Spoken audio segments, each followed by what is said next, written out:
safari kwa nzuri na imani kwa jioni tutakuwa tumeshajua hali jinsi iko vipi kwa wachezaji. Kwa hiyo ila so far hakuna shida yote, tuko vizuri. Kocha, mchezo uliopita dhidi ya Young Africa mligawana alama kule Arusha. Mchezo mwingine wa kesho, kimbinu sasa utakuwa mchezo aina gani? Utakuwa tofauti kidogo, na kwanza kwa sababu moja, tulikuwa aina ya uwanja, tulikuwa nyumbani, sio kama wa KMC, na afu pia na level za timu ziko tofauti.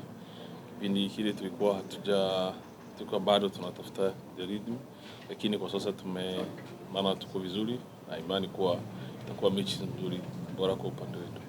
Kwanza sisi tutakuwa na malengo ya kimataifa ya top 4, tutakuwa na hayo malengo.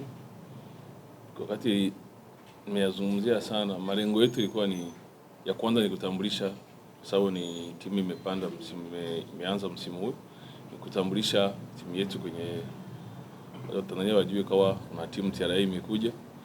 So kwa mechi yetu ya kesho, moja ya timu au moja ya mechi ni nzuri kutambulisha timu, kwa hiyo ni mechi ya kesho. Kwa hiyo sisi tuko kwenye malengo yetu, tuko pale, hakuna kichobadilika.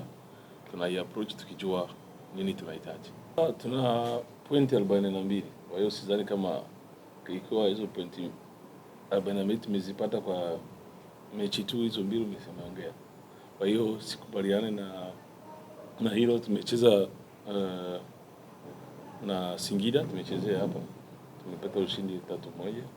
Tumecheza na KMC, tumeshinda. Kwa hiyo sio kusema tumeshinda tu nyumbani, tumeshinda hata away, tena mechi nyingi. Kwa hiyo hakuna ugumu wote tukiwa nje wala tukiwa nyumbani. Timu ni ile, maandalizi ni tofauti tu. Kwa hiyo hakuna utofauti wote tu. Sisi tuna approach mechi tukijua kuwa tunahitaji kuendelea kwenye malengo yetu, kama nimesema, kuweza kuendelea kutambulisha timu yetu. Swala la mwisho, coach, tunakwenda kukutana na Yanga ambao wako vizuri sasa kwenye safu yao ya ushambuliaji.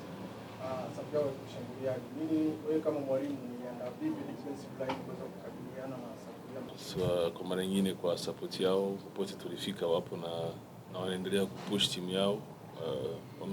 Wana imani kubwa na timu yao, kwa hiyo tunawaahidi kuwa tutaendelea kupambana ili kutimiza furaha yao hadi mwisho. Shukrani sana coach. Kwanza tunashukuru Mungu, tumetoka Arusha na tumefika Dar es Salaam salama. Timu iko vizuri, wachezaji wana morali kama alivyotangulia kusema hapa mwalimu. Kwa hiyo sisi tunaiona ni mechi nzuri kwetu, sababu unapocheza na timu kubwa ni mechi nzuri, sababu inakuwa biashara nzuri sana kwa wachezaji, pia kwa timu yetu kama alivyosema coach. Tunaitangaza timu yetu ambayo taasisi yetu pia.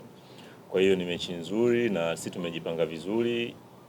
Sidhani kama itakuwa tofauti kubwa sana na mechi ambayo ya kwanza tulicheza, ila tutapushi tuweze kupata matokeo inshallah.